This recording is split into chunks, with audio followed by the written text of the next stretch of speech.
boom, boom, boom, boom, boom, boom, boom, boom, chickadee, chickadee, chanker. How's it going, everyone? It's the Flying Pig here on Flying Pig United with another daily Manchester United transfer video update for you.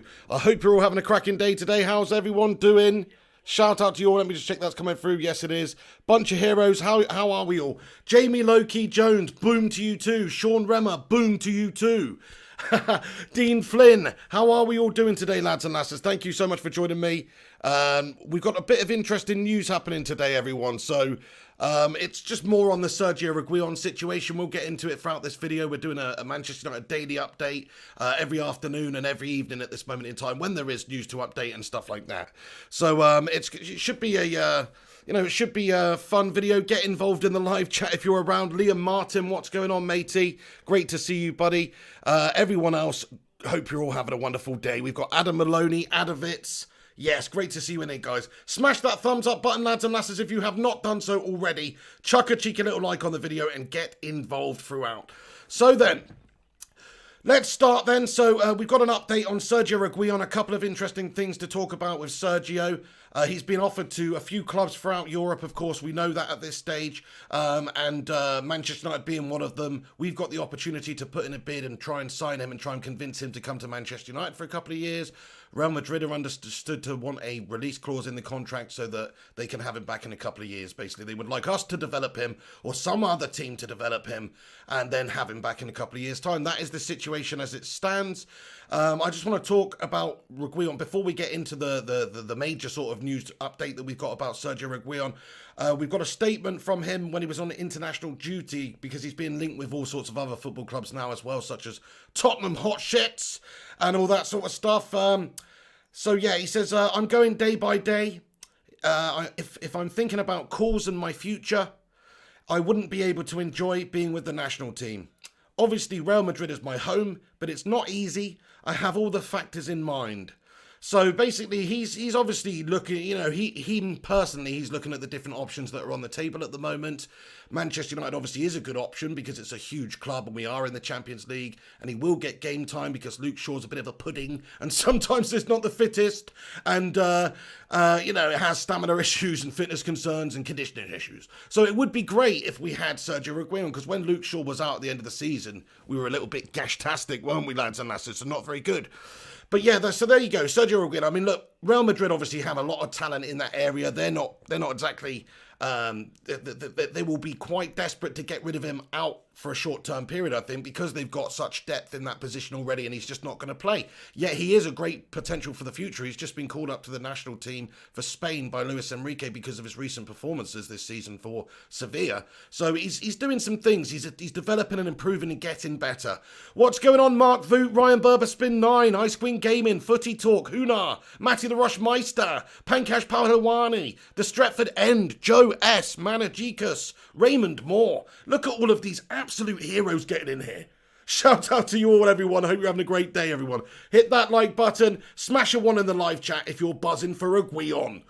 Okay, so that's his statement anyway. I just wanted to get that out of the way because it's interesting. Obviously, he's talking about his future there. He's looking at the different options that are on the table right now.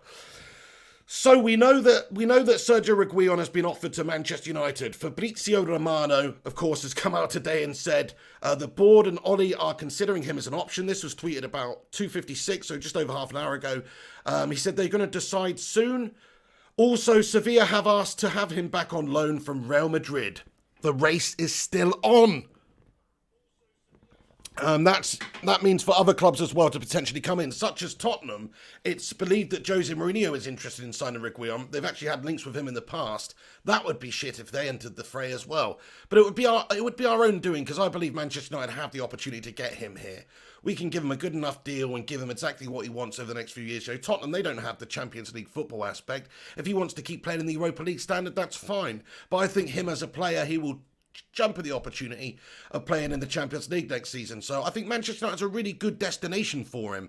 So I would be very happy to get him in this window. I mean, if you look at that tweet, obviously, we know that United are considering right now, and we're going to have to make a decision soon. So it's down to Ed Woodward, the potato, and it's down to our board of absolute band of merry melters up there to sort it out, step up and make the bloody decision and get the bid done and get the negotiations started. I'm getting sickened by this situation, man. We're still considering him as an option, and we're going to decide soon. That's not the ethos of a club that's trying to do things next season, I don't think, and trying to push and try and challenge for that title. So I'm pretty sickened by that. The option is there. We should get him. It shouldn't even be a conversation, really. How's it going, Ellie? How's it going, Alexander Park? Mike Dillon? Yes, lad. He says, I believe it when I see him holding the up the red shirt. There you go. Well, nobody's saying that the deal's done. We're literally talking about all of the updates throughout the transfer window here with Sergio Reguilon. You know, he's been offered to Manchester United. That is what we know. He's been offered to United. He's also been offered to Tottenham. He's also been offered to Sevilla. He's also been offered to a number of other clubs that would be of interest to Real Madrid to develop him. They don't want him to just go anywhere. They want him to go to a club where he is going to develop. He is going to get top-tier football, and he will progress and develop really well because he's still only 23 years of age. And to be as good as he is now and start to be breaking into the national side and things like that, they want to protect their asset and keep hold of their asset in the long run. Right now, they've got Marcelo, Mendy. It's a lot of competition for him. He's just not going to be able to get into the place.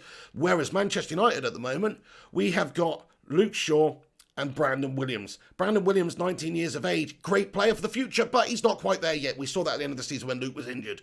So we need some cover, we need some help. Plus, Ollie Gunnar Solskjaer, it's not like he hasn't favoured a 3-5-2 formation at times throughout last season. Like, there's every chance that you might want to get another wing back in to help out and maybe play Luke Shaw left centre-back like we saw a couple of times. And Luke Shaw did well in that position when he was there, I thought. So you never know what Ollie Gunnar Solskjaer might have up his sleeve on this one. He might really want Sergio Reguilon to come into the football club. He's obviously been offered to us. The facts are these, my friends. Solskjaer's not a melt. He's not gonna be like, oh yeah, we'll be fine with just getting Donny van der Beek in this window. He would have had some targets that he personally wanted to play in the style of the team and the system that he wants to play, and he would have informed Woodward of this. Obviously, we've got this scouting network and everything as well, and everybody's communicating, but Solskjaer will have had his targets in mind, absolutely.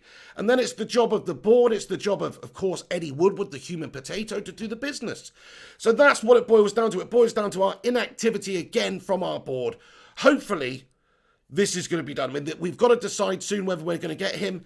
Teams like Tottenham, teams like Sevilla are already going in for him. I mean, Sevilla have already put in an offer here. It's also Sevilla have asked to have him back on loan from Real Madrid. Yeah, so Sevilla have had him for the last year. He did ever so well for them last season. Like literally, if you saw a few games in the Europa League, he was one of their standout players. Like that game against Manchester United in the semis where he got an assist. So fair play to him. He's obviously had a good season. He's obviously a good player. He's really good going forward. You know, there's some questions about his defending, but there's some question about our defenders that we've got already. And he seems like a good option attacking. And like I said, if Solskjaer wants to do that, I'm not saying that's the best way to play or the most progressive way to play with this set of players that we got. But we saw it used to good effect last season when we came up against teams like Manchester City. And Solskjaer opted with this 3 at the back or 5 at the back system with wing backs. And he of course, used Brandon and Luke Shaw together. And it was effective. And Luke Shaw was a good left centre-back. So Reguilon just takes that to a next level. If you've got Luke Shaw as the left centre-back, and then, of course, Lindelof and Maguire, but hopefully somebody else as the other centre-backs, then you've got Reguilon as the left wing-back. I mean, that is just much better, to be honest, overall than say, having Brandon and Luke Shaw. Only because only because Brandon Williams is younger and less developed than Reguilon. That's the only reason. He's still got a great future ahead of him. So what do you guys think about this one, lads and lasses? Get your thoughts and opinions in the comment section. Smash a 1 in the live chat if you think that Sergio Reguilon will be a red, or let me know what other teams you might think he may end up at.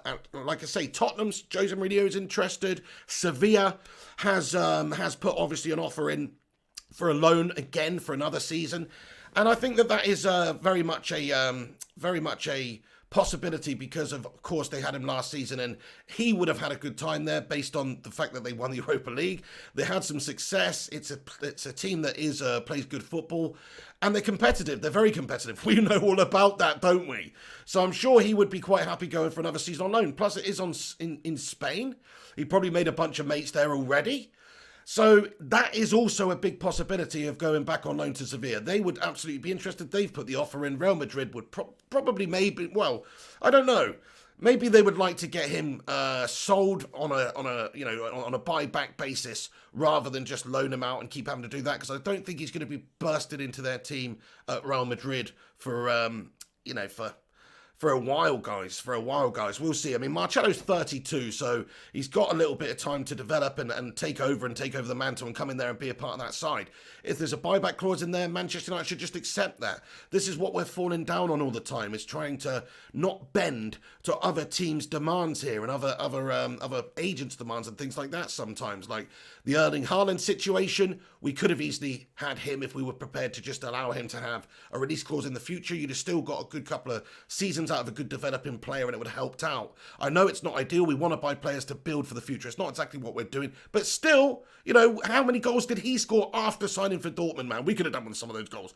So that's what annoys me. And this situation is very similar. So let's just hope we get it done, because Sevilla probably, in my eyes, they're the favourites to take him on.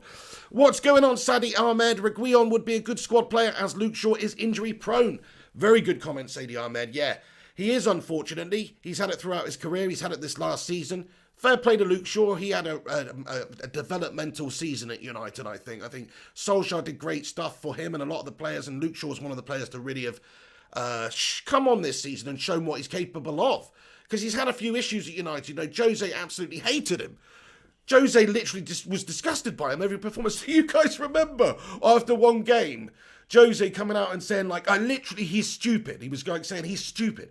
I literally had to tell him, stand on the touchline and tell him exactly where to go and exactly what to do. He's stupid. Can you believe that? Jose actually said that shit. That guy's off his tree.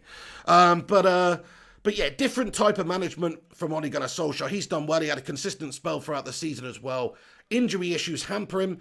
Conditioning issues hamper him. That's why it would be absolutely majestic to get Sergio Reguilon in. Yeah, the other guy says, I think he will sign. Thank you very much for your vote, the other guy. Sorry, I missed everyone's votes here. Smash a 1 in the live chat if you think Sergio Reguilon's going to end up at Manchester United. Sorry, I missed everyone's votes. But, yeah, I do think there's a very good possibility of it. Like I say, Sevilla are a good team that he's been at and he's played at and developed really well. But if he actually wants to progress his career more and have more of a high profile as well, which is also a big factor of coming to a massive club like Manchester United, then he is going to have to come to Manchester United. That is the biggest club that's available to him. Don't give me this Tottenham Hotspur melt jobs scenario. Who wants to play for those Europa League merchants, in all honesty? And Jose, I mean, come on. Is that guy a twat or what? No, actually, he's I don't know if you've seen, I haven't seen much of it, but I've seen some clips from that All or Nothing doc. And he's obviously a lunatic, isn't he? He's clearly a lunatic, but he's obviously like an evil genius, basically.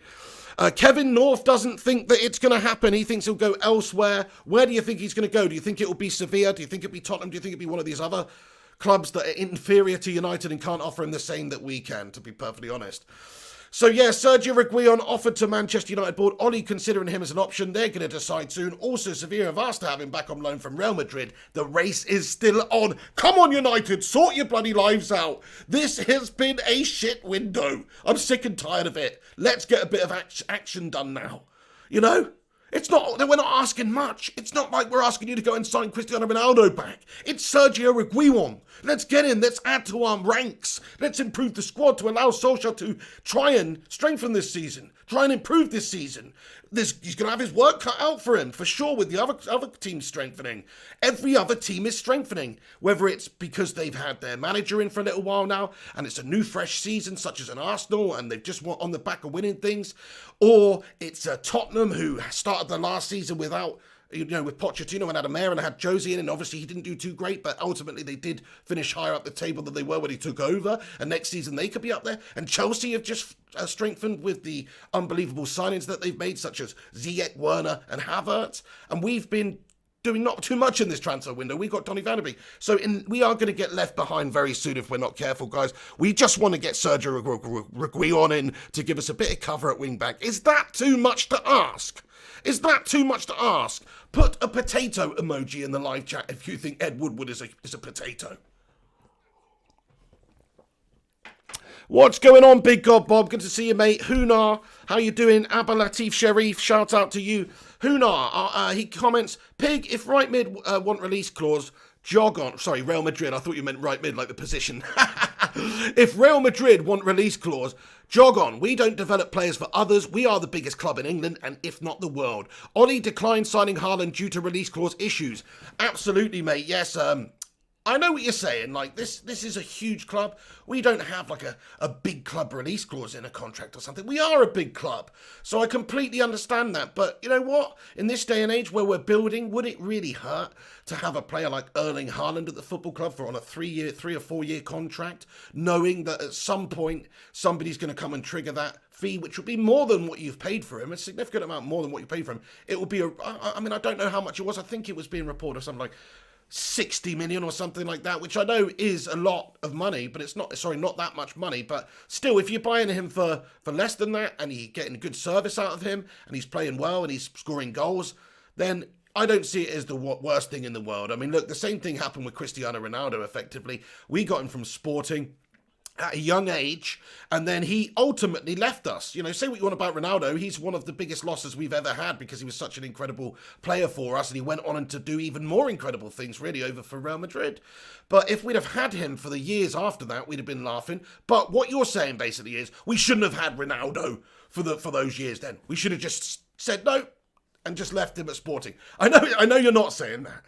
And I know it's a different situation because actually at the time Ronaldo was nowhere near the profile of Erling Haaland, in all honesty. Ronaldo, we knew about Ronaldo. I think the players had a game against Sporting and they were all glowing and all told Fergie, you know, that we've got to sign this player.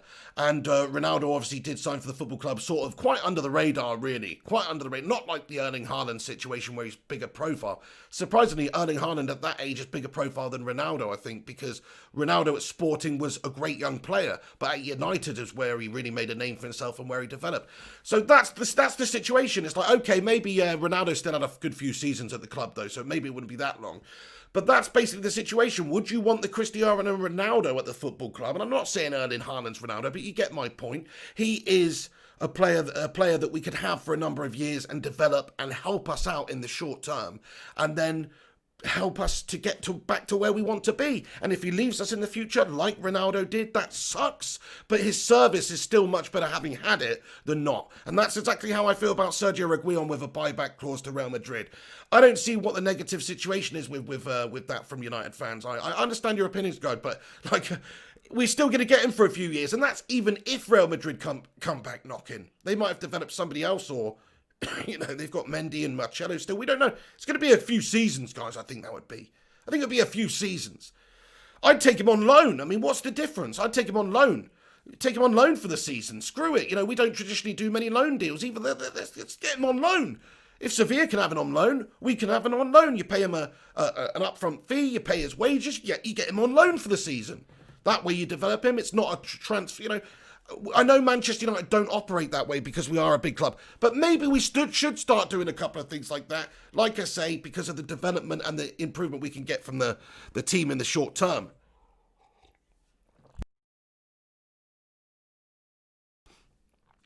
Kevin North says Haaland will go to City. Oh, no, we don't want that, my friend. That would absolutely suck the big ones. Mr. Ipswich Town says, hello again, Mr. Pig. What's going on, Mr. Ipswich Town? Good to see you, my friend. Thank you for stopping by, everybody. Please do us a favour and smash that thumbs up button, lads and lasses, if you have not done so already. Also, Mrs. P, Cake Bandits in the house. Stick a cake emoji in the live chat for Mrs. P. Sadie Ahmed says, I don't know what Woodward is doing. Get some players in. We need to challenge Chelsea at least, if not Man City and Liverpool. Sadie Ahmed, my friend, I've read a comment out a minute ago from you, and I'm reading this one out again because it's pure bloody sense, my friend. Absolutely. Footy Talk says, when do you think the Sancho deal will be done? Last day of the bloody transfer window, mate. That's what I think. That's my personal opinion. What's going on my sides of my hair right now? There's a big strand there. Anyway, yeah, nice one, everyone. Thank you for stopping by. Get involved in the live chat. Smash that one in that live chat if you think Reguilon's going to sign for United. Any other emoji or anything else to say, nah, he's not going to do that. Look at all those cakes in there for Mrs. P as well. Shout out all you legends for stopping by. Yeah, nice one. Okay. So, yeah, we've gone over that. We've gone over Sergio Reguilon. We want Sergio Reguilon at the football club. We think even in the short term, well, I think, obviously, not all of us, that's it. We've had the debate there already, but that's it. I mean, a lot of us want Sergio Reguilon at the club, even if it's in a short-term capacity, because he can offer us quite a lot. And like I say, if Solskjaer wants to play that 3-5-2 and have Luke Shaw as a left centre-back and him be the wing-back for some games, that would be a good option. Also, Luke Shaw gets injured. He's injury-prone, has fitness concerns. It makes a heck of a lot of sense to have a player like Sergio Reguilon around, even if it is just a short-term deal, my friends. And it doesn't mean that's the end of it. You never know what can happen in the future in football. I would much rather have him than not, especially when we don't have anything to choose from here, guys. What are we doing? This board is a joke. The transfer window this season for United is a joke. Yeah, we've signed Van der Beek, but if you look at the strides the other clubs are making, we should be doing similar sorts of things, at least getting a few players in this window already. So yeah, I mean, I don't really know what we're doing. All things considered, he should be a player that we sign, and we're not asking much. It's just like, we're signing a young player to help out. We're not signing a star player here. So I think we should absolutely go and do it. I think we should absolutely do it. Nice one, Paddy ZA. Nice one, Jesse Lingard. Ain Evans says, I don't think it's good enough. We need more quantity. Yeah, you're right, Amy. Like, even though we want to look out for the top players, good players that are developing and fit into Ollie's ethos and system and everything, such as, the Van der Beeks, and of course Sancho would as well. It's like, really, we do need to just try and get some players in to help, to give us more depth and strength. I mean, we all know that the backline's not good enough. We know that Lindelof's not quite up to the standard, even if he is decent and good. He's just not great, and he's not world class. We all know that Bailly's a bit of an erratic character at the back there. Maguire didn't even have the most outstanding of seasons, if we're being honest. He was good, but I don't think he was great throughout the year either, overall, consistency-wise. We've got, other than that, we need a centre-back, guys, as well. We're not even talking about that because we're talking about Reguion. But really, what we need is a centre-back. And we have been linked with Upamecano, but it doesn't necessarily look like that's going to materialise because there's a release clause happening in the future in his contract. I think it's either January or June 2021, I forget now, where a release clause will come into effect. And Manchester United are probably going to wait out till then because we're a bunch of melters in the board. And really, they should go and get him earlier, pay a little bit more, get their man in, improve Ole Gunnar Solskjaer's chances of starting the next campaign well and having a good season and progressing us.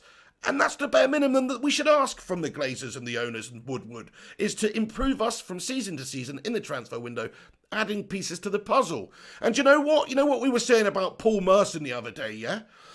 Paul Merson's opinion to me changes depending on what happens in Manchester United's transfer window. Paul Merson said that Donny van der Beek was a panic buy. Now, I said there's no bloody way it's a panic buy. He's been smoking crack because literally we got him early. He's a bargain price. He's a young player. He's getting better. He's a Dutch international. There's no panic buy situation about it. But if we only get him, then it's like, well, why have we've already got a lot of midfielders. We didn't plug the centre-back area. We didn't get the wing-back. We didn't get the right winger. So that then becomes like, yeah, okay, well, we just got him for the sake of getting him because he was cheap and a good prospect and a good value and won't lose any money and a good asset and will only get better and more valuable. You know what I mean? That's the sort of shit I'm talking about, guys. The Glazers, they just, oh man, they're gashtastic, aren't they? How you doing there, how do you say that? Glaylangular, what's going on? It says oink oink. Phil Mike, what's going down? Simon Cowie says we will get the 3 to 4 signings Ollie wants. Sancho, Thiago, Reguilon and Van der Beek. Dude, that would be amazing, Simon Cowie. But I wouldn't hold my breath on that one, Simon. Based on our track record, based on this window, based on Woodward, based on some of the seasons we've had previously, in key moments such as Jose Mourinho's last season, we haven't done jack shit, my friends. So I'm not holding my breath on that one at all. I would like to think that we would get all those players in. But yeah, Matt Rush brings up a great point here. Like, he's just super chatting in. Thank you, Matt Rush, you absolute nutter. He said Liverpool are skint. This is the thing. Why are Liverpool not doing a bit more business? We know they've got a good squad already. They're the champs. But you would think that they would want to keep it competitive and add more quality to that. You've got Wijnaldum being linked away to Barcelona, which would only strengthen the likeliness that Thiago would be a top target for them because he's obviously a very good player. He's obviously a player that would come in and help them in that situation then, and probably better than anything they got in midfield now anyway. If I was Kloppy and if I was Liverpool, I'd be trying to get him. But what is the reason for them not going to get him right now? I mean, in all honesty, Thiago would probably really want to go to Liverpool. So I don't really understand that one either, Matt Rush. I think that is, It's just piss poor from Liverpool. I think they're probably skint, mate, like you say. I don't know. Stephen United says, I can't wait for the day them knobhead owners are out of our club. Absolutely. That United family says, shout out to you, mate, says, would love to see Mengi drip fed into the first league. Yeah, mate. Yeah, drip fed in. Absolutely, buddy. I mean, that's it. We've got some young talents at the football club. I mean, like we were talking about with Diogo Dalot, mate, on that video we did. Like, there's still, like, other players, like, you know, Fosu Mensah's still around. Okay, I don't hold out too much hope for him to be a world beater or anything. But Ethan Laird and like you say, Mengi's in the, you know, we've got some good young players. Other positions, like, you know, we've got still got Garner around the gaff. You know, so we have got still young players that could break through and could have good seasons. You know, Mason Greenwood came from somewhere. Brandon Williams came from somewhere. They came from being given the opportunities and being good enough, no matter the age. So I agree with what you're saying. You know, it would be cool to see these players, you know, fed in if they're good enough. That's the thing, if they're good enough. And we talked about as well, like Twanzebe, like we're talking about getting Upamecano, but Twanzebe might be good enough. He's 22. Upamecano's 21. Twanzebe's not really had the chances at the top level or in a league. I bet if Twanzebe was playing for Monaco, he'd boss it in that Farmers League. I bet he would boss it in that Farmers League, lads and lasses. So yeah, you know, that's it. I agree. Get a little bit more youth in there, maybe, if we, you know, but at the same time, we do need that mix of experience, like 100%. In this window, imagine a signing like Thiago. It's not a signing that we need the most. I agree 100% because we've got Bruno, we've got Pogba, we've got De Beek. We've got De Beek. Van de Beek. You can't really say De Beek. It doesn't sound right. You have to say Van de Beek, otherwise it doesn't really work. De Beek, that just sounds weird. That's just incorrect. But anyway, Donny Van de Beek. I'm just going to call him Donny. Let's just call him Donny from now on, lads and lasses.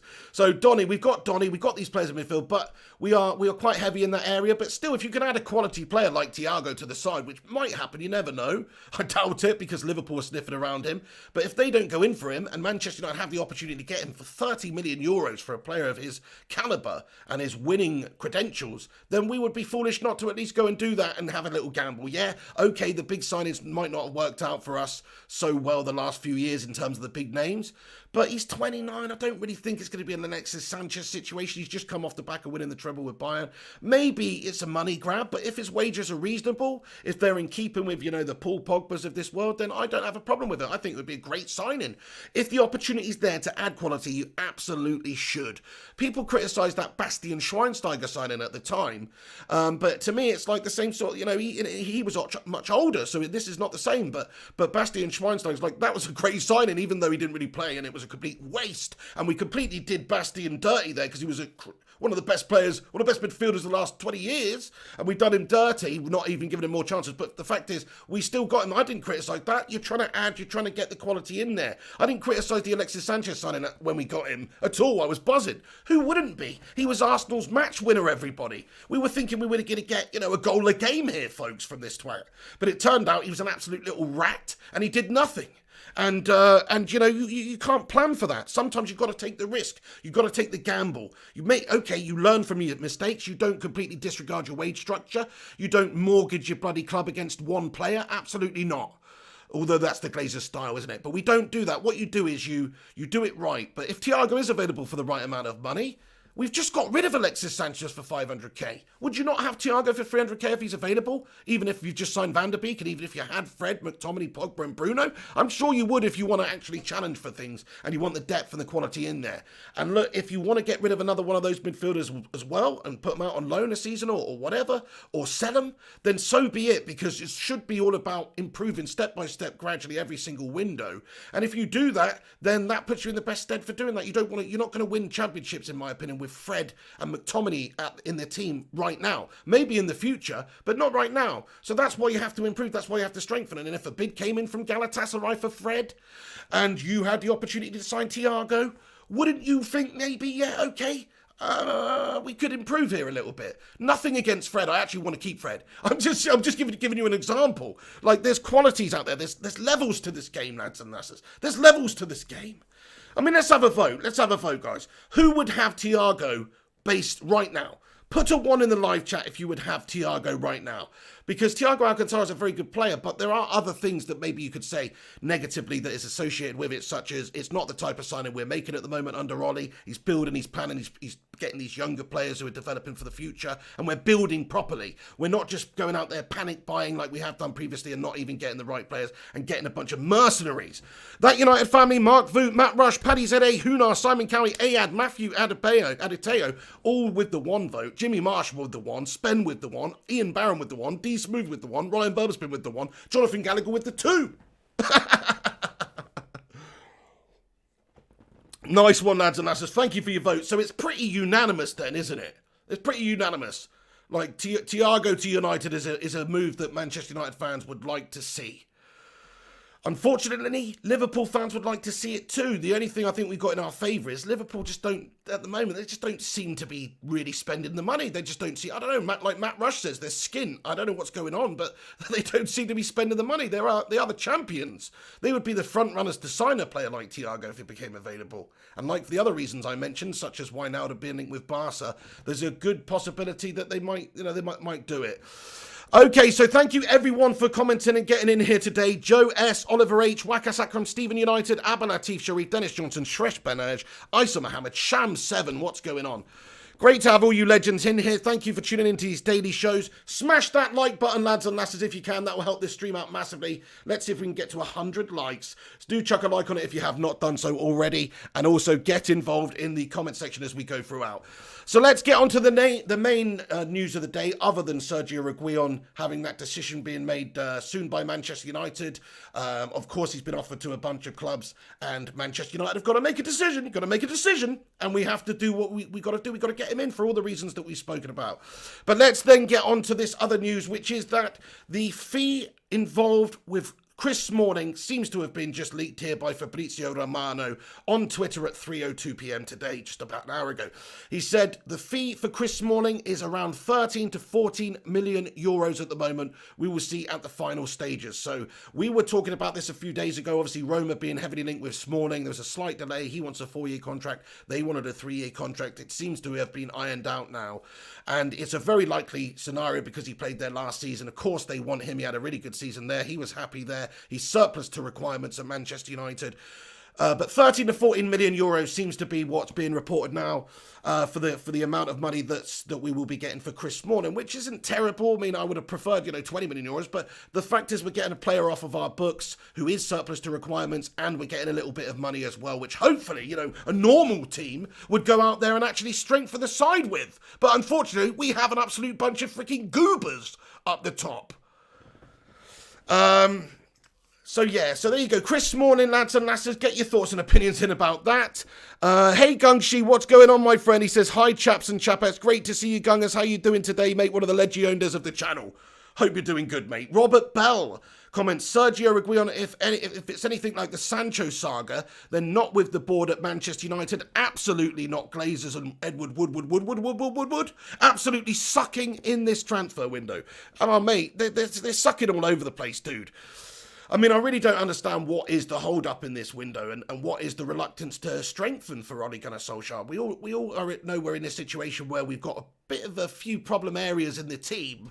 The right wing position definitely needs addressing. I know we've just given Mason the 11 shirt, and that's amazing. He's obviously in the first team plans for the next decade, but it's not enough there. It's not enough depth. After that, if there's a knock to Greenwood or a knock to Rashford or a knock to Martial, after that you've got Dan James, Igalo, Juan Mata, Lingard, Pereira, these sorts of guys. There's not enough quality or depth there, my friends. So if you've got Sancho, immediately you have that star player at right wing. Greenwood can deputise for any of the positions up top there on the pitch, to be honest, playing any of them in any games at any time as a sub, coming on, whatever, and also in some of the other games, whatever, playing based on form. That's what I'm saying. Rashford, he can play left wing instead of Rashford. He can play striker instead of Martial. He can play everywhere. So that's what we're talking about here. Like, it's all about depth. It gives you instant depth up there, and it gives you instant quality, even when Igalo leaves. So I think that it's a no-brainer from United. Yes, it's a lot of money, but there's teams out there spending money. Chelsea spent 71 million on Havertz the other day, 21-year-old player. Sancho, look at Sancho's stats. Look at Sancho's stats in the Bundesliga compared to Havertz's stats. I know Havertz is more of that central mid, that CAN, that, but Sancho's that winger, that forward, but his stats are insane, guys. He's got to be worth a lot more money than Havertz because he's younger, he's homegrown. That is a factor, guys. Of course that's a factor. You do have to pay a premium for somebody who's English to play in the English league because it helps out with your homegrown quota.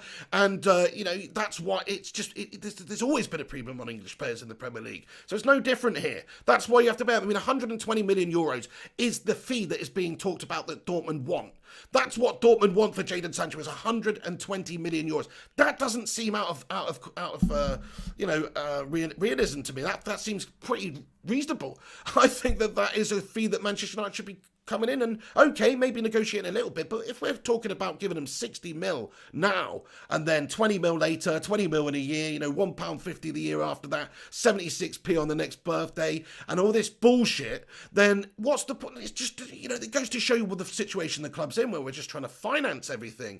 We're trying to finance everything. We're not just going out there and actually investing properly for the future. So I would be pissed off as well if I was Dortmund and they're trying to pay half the money up front for a great player. They're trying to leave you without Jadon Sancho for the next season, not give you much time to do it either, to get another player in, and it's a bit of a kick in the bollocks, guys. The way our board negotiates is a joke. Dortmund are understood to be pretty disenchanted with Manchester United's negotiations. That's what it feels like. They've outright said a month ago that it's not going to happen now. We know that that's not the case. If the valuation's met, I'm sure they will sell Jadon Sancho to us. But it just goes to show you how piss poor our board actually are at negotiating and getting deals done. Which is why we need somebody personable like Edwin van der Sar, who can come in and talk some sense to people. That's it, rather than Woody Woodward staring back at you across the bloody office table. Screw that. Who wants to see that when you wake up in the morning? Randy Diaz says 120 mil during a pandemic. That's ridiculous. The Glazers are stingy. Stingy as well with money. Yeah, I mean, look, it's a lot of money, but it's 120 million euros. And the thing is, it's not all. You don't have to pay that up front necessarily. We offered them 60 million up front. Why don't you offer them, 90 million up front and then 20 million in a year's time? Manchester United is a huge club. We've got cash in reserve. We are a big football club. Okay, we do have these leechers at the top who suck money out and hinder us, so we can't compete with the teams like Chelsea, unfortunately, in the window, which is a travesty because they have an oligarch Russian billionaire as their owner who sees it as his little puppet toy. That's why they do so well. I wish we had an owner like that, but we don't. So we can't really, we can't. You're right, mate. They're not going to, realistically we should, but there's a good chance that they won't spend that money, but they bloody well should. That's what I'm saying.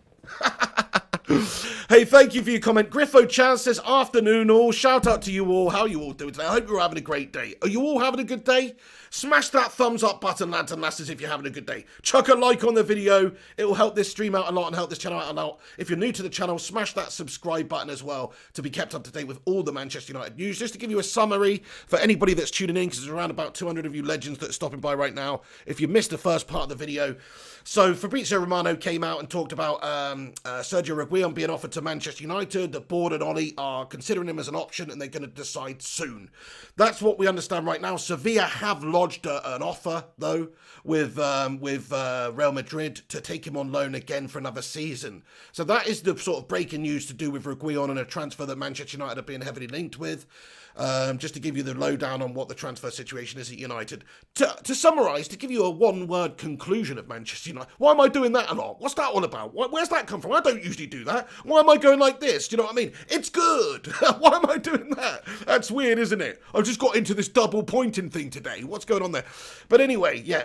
Just to give you my opinion on it, we should, that's what's going on. Just to give you an update. And also, Chris Smalling, the fee to Roma is believed to be around 13 to 14 million euros. That's what's being reported today also. Also, reports linking Tottenham Hotspur with Sergio Reguilon. They've been linked with a move for him already this summer, and they're obviously very interested in getting him after the sort of season he had at Sevilla. He had great form at Sevilla. Jose's believed to have been keeping tabs on him for a little while anyway. He has been offered to a number of sides. Tottenham's one of them. There's a few varying factors here that come into play, such as Reguilon's own personal choice. Like we said, we read out a quote from Reguilon earlier where he basically said that he's got to sort of assess and look at all the offers that are on the table. He was asked last went on international duty, and he's thinking about his future and what to do, basically. So there's a few offers on the table. Manchester United being one of them. We should absolutely try and sign him. We probably can offer him more than anyone because it is a massive club in the Champions League, whereas, Sevilla, going back to Sevilla is another great option for him.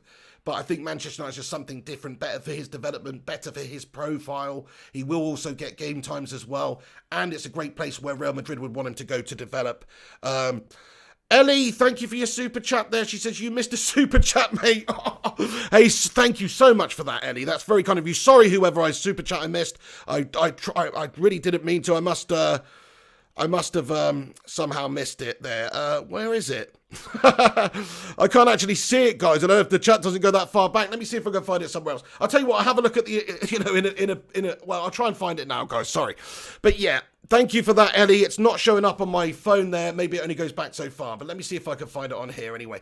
Shout out to all you heroes and heroesses who are tuning in today. Hit a like on that video if you can. Shout out to all the new subscribers recently as well. It's great to have you all on board. Thank you for getting aboard the Bacon Brigade train and getting in here with our daily updates and our daily videos that we're doing about Manchester United, the club that we all love, the club that we all love to discuss. I've been doing this for 7 years. You all know that. I'm not going to say all that again, but thank you guys. I want to just say all the people that are new to this channel, it's great to have you around. And of course, all the old legendary OGs as well. Let's not forget the OGs, the original gangsters of this channel, lads and lasses.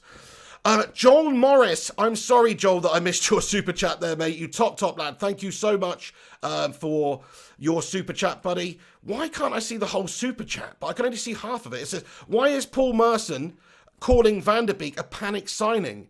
Thank you so much for bringing that to my attention, by the way, Ellie. I hate it when I miss super chats. I always feel really bad afterwards. So thank you very much for that, Ellie. Paul Merson, mate, he's like I said, he's been on the old crack pipe again, mate. That's the only logical explanation. Like, maybe he lost a couple of G's on a horse, I don't know. And he's just feeling a bit pissed off, so he wants to lash out at United being an ex-gooner. I'm only joking, by the way, actually. That's really harsh. I'm sorry. I take that back, I like Paul Merson. And everyone's got their addictions and their problems, and he's just a human. He's actually a really nice bloke. So let's just take that back, because I didn't mean it. It was just a joke. But he is talking shit on that one, my friends. Yeah, I agree with you, Jonathan Gallagher. Talking absolute shit. What has come out of his mouth there. But come the end of the window, if that's the only player we sign, he's right. Come the end of the window, that's the only player we sign, he's right. Because it's just a signing there really to give the fans something and to say, yeah, we signed a player this window. There was no value in the window. But I still expect Manchester United to get other players. There's still a good bit of the window left, but if you look at some of the other teams' windows, they've not messed around. We keep referencing Chelsea. There's good reason to it. They finished a place behind us. They're our rivals. They're making strides to close the gap. So there's good reason behind it, and they've spent a lot of money early on in the window, which is the best time to get the players in, really, isn't it? Get them in early, get them bedded in, get them settled in their new surroundings. All that stuff, it makes so much sense rather than do it all last minute. But that is Manchester United's style. Look at the Marouane Fellaini deal. Look at how Ed Woodward gets some deals done. The Falcao deal was last minute. I think it even happened after the deadline. Some dodgy shit going on there. Obviously not, no, but and also yeah, like I say, I mean, we've had a mare with a bunch of deals so far throughout Ed Woodward's time at the football club. I'm sickened by it. We'll probably miss out on Reguilon because his head's too big, and Manchester United won't take on players that we have to have a buyback clause in the future for, like we didn't with Erling Haaland. We're a bunch. We absolutely have a nightmare a lot of the time, my friends, with getting players in early. Sometimes we do it. Last window was actually decent. Think about it. We got like Maguire in reasonably, we got Wan-Bissaka done quick, Daniel James, but it's not a traditional thing with Edward Woodward on the board. Ryan Burberspin 9 says, take care, Ellie. Ellie Arjewowski, are you? Thank you so much for getting in here, everyone. And Ellie, you're a top lass. Thank you for moderating. Thank you for being a great mod. Have a great day. Jaden Sancho Confused says, we need Sancho and a CDM urgently. Left back, I won't mind because Shaw will recover soon. Yeah, I understand what you're saying. So you think we need a CDM urgently? It's interesting, isn't it, there, Jadon Sancho Confused?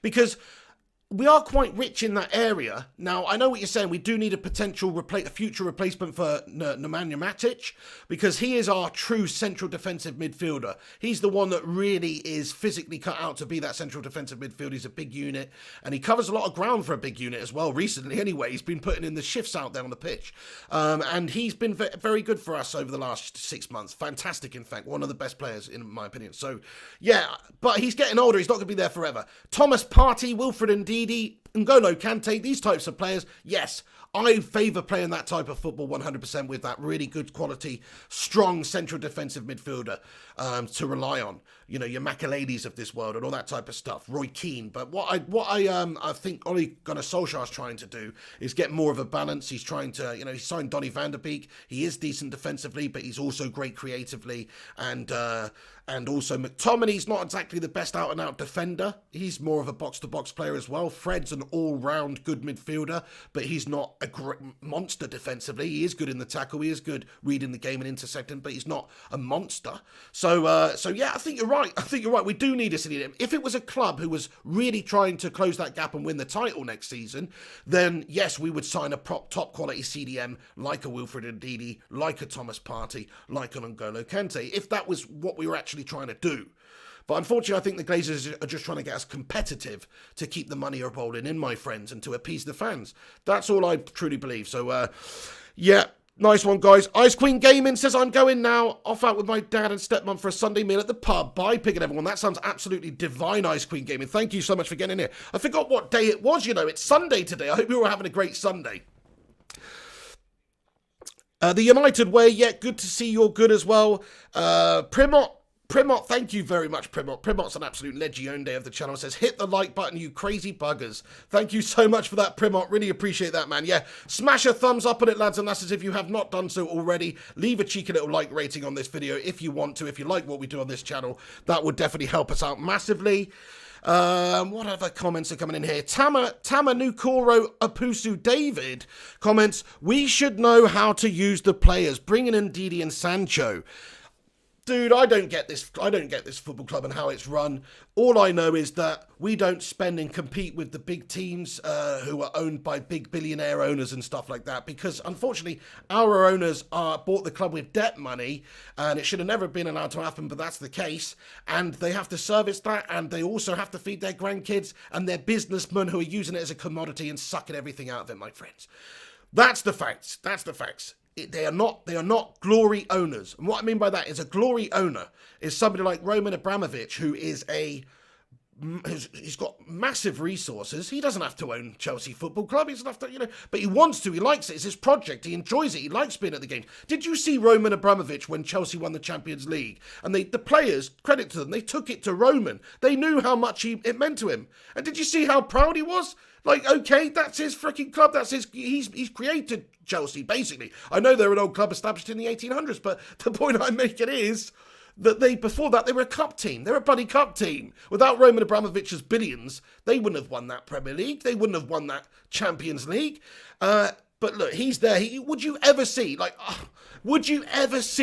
Glazer or the Glazers doing what Roman Abramovich did on that Champions League, where they've got the trophy, they're kissing it and all this, like he's one of the bloody gang? Absolutely not, because he's a glory owner. He wants the glory. It's his project, it's his pet, it's his puppet, which unfortunately is the best, you know, in this situation where there's so much money in football, that is the best scenario for your fans. That's the best scenario, is if you have a Manchester City Sheikh Mansour type, or a Roman Abramovich Chelsea type, a massive sugar daddy who will just give your football club exactly what they want every single window.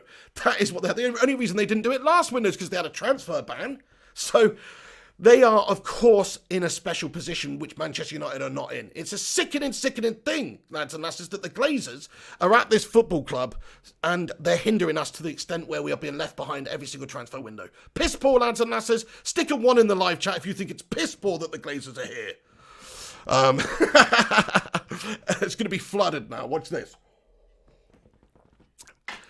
Pied Piper says, I hear Joel has blinds on his pram in case he scared the other kids. Oh, that's a bit harsh, mate. Pied Piper, that's a little bit harsh. I should have, yeah, I did read the comment out first, actually. But Paddy ZA says, isn't Kante ready to be bought, Mr. P? Well, there was some talk earlier on, actually, Paddy, in the window that Manchester United were interested in N'Golo Kante, and maybe Chelsea were interested in selling him. I think that that's tosh, to be honest, because if Chelsea did want to sell N'Golo Kante, I don't see them selling him to big rivals like Manchester United. That's going to be a right kick in the bollocks for them next season. Okay, even if they don't want him and they're building for the future, like, it's not a good idea to strengthen your rivals at all. So if he was going to leave, I think he would leave to, I don't know, PSG. I mean, he is French. He is a great player, obviously the national side as well. Maybe one of the big Spanish clubs or in Italy. I think that is where the destination for N'Golo Kante would be. If he is to leave Chelsea, and Lampard did see him as surplus to requirements, which he'd be off his head too, because he's a brilliant midfielder, brilliant defensive midfielder. But I don't see it. I don't see him coming to Manchester United. Marcus Rasky, thank you for getting in here, says, bye, Pig. Bye to you, Marcus. Thank you so much for stopping by. Have a great day, mate. Vusu Manakela comments, we need an owner like Sheikh Glazers are nonsense. Yeah, I mean, well, there is some links with the Ortega family, a big rich billionaire family, but I mean, I don't know if there's any basis for that. Like I keep saying, if we make it a little bit less tolerable for the Glazers or a little bit less profitable for them, sure, it's going to might maybe affect people locally, but it might give them the emphasis to maybe think about selling it because it'll still be worth a lot of money. Matty Rush says there's about 250, 260 legends tuning in right now. Thank you so much to you all for stopping by and getting in here with your opinions and thoughts. I love the interaction in the live chat. The live chat's absolutely popping off, lads and lasses. So thanks for stopping in here and getting involved. Really appreciate that. And all your great comments coming through. Spot on. Thanks for the interaction. Hit that like button, everybody. Subscribe to the channel if you're new to the channel as well. Get involved with the daily videos. What we're doing, just so you know, if you don't know the schedule, we do a video every afternoon talking about the day's transfer news. Of course, we're not just making videos up about freaking bullshit. We wait until there is some news. If there isn't any news, it's not going to come. So, but because there was obviously a bit more stuff going on social media today and some reports and Chris Smalling's fee and to do with Reguilon, we give you a daily update. So afternoon time, around about 3 p.m, sometimes 2:30, sometimes 3:30 like today, we will be doing the daily Manchester United transfer news stream, which is basically just talking about all the transfers of the day and anything else that comes up. You know, we do talk about a lot of other random COD as well, but we will give you that update every single day in the afternoon. So that's the morning news and the afternoon news and all that stuff up to about 3 o'clock. And then in the evening time, we'll be going live around about 9:30, 10, somewhere around there, so to do an evening show. And again, if there's nothing to report, there won't be a video, but I probably will do another video, something like a gaming stream or something like that. So that's going to be the schedule for the next few days, lads and lasses. Get in there, my son. Thank you very much for that United family. Shout out to your channel as well. Check it out, lads and lasses. Another good United channel on YouTube. Nice one getting in here, Carl. Thank you, mate. Mrs. P says, Mrs. P Cake Bandit says, bye, Mr. P. I'm not going, by the way. I'm not going, by the way. I'm not fucking leaving. That's what's going on. No, seriously though, I'm not. Like, people acting like I'm leaving. I'm not leaving. I'm sticking around for a little while, guys. I tell you what, my hair is leaving, though. My hair's disappearing. Let me sort the chroma key out here. What's going on there? My hair's disappearing like Casper's hair. That's not good. We've just sorted it out. Right, anyway, thank you, Vusi. He says, love the channel as soon as I saw it. That's very, very nice of you. Hey, it's Jamie Loki Jones in his house. He says, can you do a recap, Pig? Be appreciated. Sure thing, Jamie. Give me 1 sec. My mouth is drier than a bucket of sand right now. Anyway. Anthony Marcial says, I've been following you for a few days and I can't believe how underrated your channel is. Very truthful and straightforward. You're a nice lad. I enjoy listening to you. Dude! Anthony Martial, dude. When you're not scoring goals, you're putting in positive comments like that on my channel, dude. What a legend. No, thank you, mate. That's so nice of you to say. I really appreciate that, man. That's reached out and touched me on the heart, that has, mate. Thank you, dude. Thank you, dude. Okay, let's give Loki Jones a recap. Let's give everyone a recap here who's just joining us. So basically, what's happened is Reguion. It's just confirmed. You know, Fabrizio Romano, sorry, I'm getting confused with Sergio Reguilon now, but Fabrizio Romano, he just basically tweeted about the Reguilon deal being, you know, obviously he's offered to Manchester United, but also that Sevilla, he announced that Sevilla have also put in a bid, they've lodged another loan deal for the season, so that's what's being reported. Sevilla have put in a bid to Real Madrid to take him on loan again. which would just piss me off, to be honest, if he ended up going there, because United have got a good opportunity here. I still think that it's the best prospect for Reguilon, because it's a big club, good for his profile, and he would develop and get chances at Manchester United's team and play in the Champions League as well. So I think it'd be a very good move for Reguilon in the short term, even if there's a buyback clause. And I'd also be annoyed if Manchester United's board bottled out and didn't want to sign him just based on the fact that there is a future release clause in the contract, even though we can get good short-term service out of people. We were having this conversation earlier in the live chat.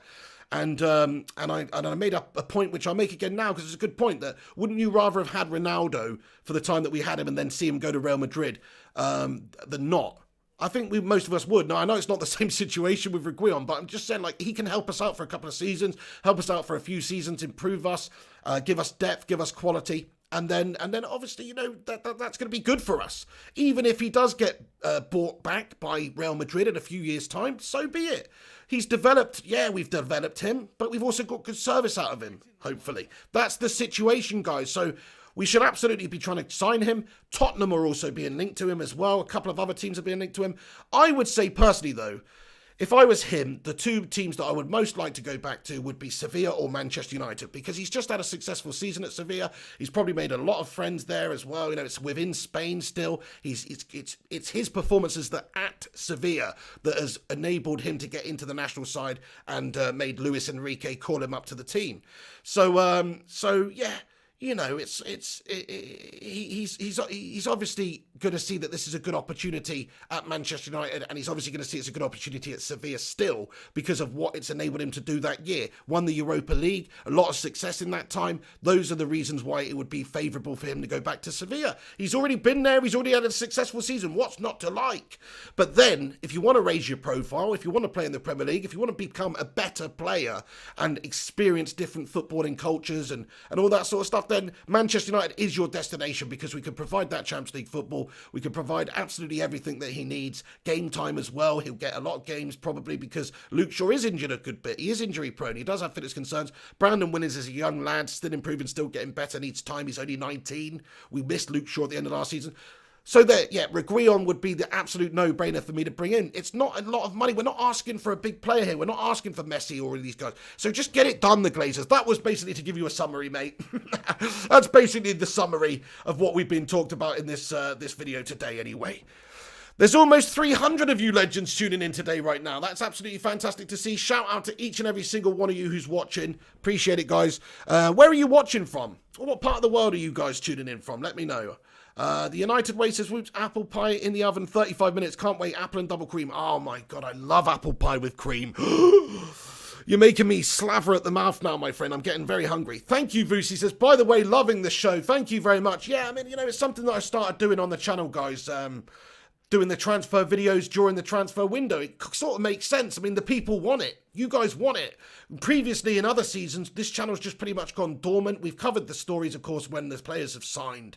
I've never really got into too much speculation and talk about players, but obviously people want to know the intricate inner movements and workings of Manchester United behind the scenes in the transfer window. And like I say, I've got brilliant sources on Twitter, people who literally give me insider information and because of this channel, like obviously we've got a lot of United fans that watch this and people send me things. I've got my main transfer guru, Mr. Matthew Rush, who literally is like a complete godsend. He's got so much great information. He's a proper guru. Old Trafford Gaming, shout out to Nepal there, mate. Great stuff, tuning in from Nepal. That's absolutely wicked, mate. Love it. Got somebody who's Nepalese tuning in. Brilliant. Jonathan Gallagher's in Ireland. Vaishnath is in India. Shout out to India. Jamie Loku Jones is in Manchester. Are you Phil Jones, mate? Young Savage says South Africa. Oh, it's great to have you in here today, mate, from South Africa. Thank you for tuning in, mate. You're an absolute diamond. Ivan Conscious says Singapore. Shout out to Singapore. Jimmy Marsh, Manchester. Piper, Belfast. United Way, Oldham. Paul Scholes' old stomping ground. Mark Voot, Dawlish in Devon. I've been to Dawlish, Mark. I've been there, my friend. Joe S. Lincolnshire. Arse end of nowhere. USA says Abdul G. Joshua Commander says Nigeria. Shout out to Nigeria, mate. Enki Leseko from Tanzania, Africa. Brilliant. Near Kilimanjaro, my friend. Stunning. South Africa says Young Savage Yo. Danny says Finland. Simon Cowie, look, he says, Man United women looking strong again this season. Excellent stuff, mate. That's brilliant stuff. Manchester United should have a great ladies team, you know. We should absolutely be making moves to have a great ladies team just as much as a great male team. Gungshi, thank you so much for that. He says, Bacon Brigade is international. You are so right, mate. Don Piglian is international Bacon Brigadiers. Thank you very much for being in here, everyone, from around the world. It's amazing to see where you're all from. That United family, Greater Manchester, Chibbers Iki says UAE, United Arab Emirates. Shout out to you, mate. JNX Music, Jamaica, man. Yes, Jamaica. Get in there, JNX. Jubin Joseph is in Australia. G'day, mate. Thank you for tuning in, Cobber. Saeed Sheraz Gilani, Pakistan. Brilliant stuff. Griffo Chas is in Poole. Nice one, mate. Jesse Maisasanis says South Africa in the building. Hey, there's a bunch of South Africans in here. That's absolutely wonderful, guys. Hey, I'm good, Joshua Whitford. I just wanted to shout out all your nations. You know, fair play to you guys for tuning in. Michael Kennedy's from Barnsley. Top man, Michael Kennedy, mate. Great stuff. Yeah, Joe S says, wow, diverse and far-reaching channel. You're absolutely right. Yeah, we're approaching 27,000 subscribers. We've got viewers from all corners of the earth now. It's pretty amazing, guys. Considering if you look at the start of this channel when I was just doing these in my video with the shittest camera ever and coming on and talking about some melt thing for 2 minutes at a time. We've come a long way, my friends. We have come a long way. Shout out Sylvester from Zimbabwe, Africa as well. Brilliant stuff. Yeah, no, we've come a long way, everyone. So if you're new to this channel and you're just watching this stream today and you've never actually seen it, you know what you should do. You should click that subscribe button, guys, because that is going to enable you to follow this channel. We've been doing this for 7 years, talking about Manchester United and football, and we will be doing it for a long, long, long time to come. So come along for the journey, click that subscribe button, click the bell icon to be notified when we post live as well, and that way you'll be kept up to date with all things Manchester United and all things pigs. Nice one. Hey, G Wolf United says, I'm near an airport. Shout out to you, G Wolf. Stansted or Gatwick, one of those, yeah. Primot says, the bacon community is the nuts. You're so right, mate. What a stunning community this is. Hi to you, Olim Ismataleoff as well. Shout out to you, bro.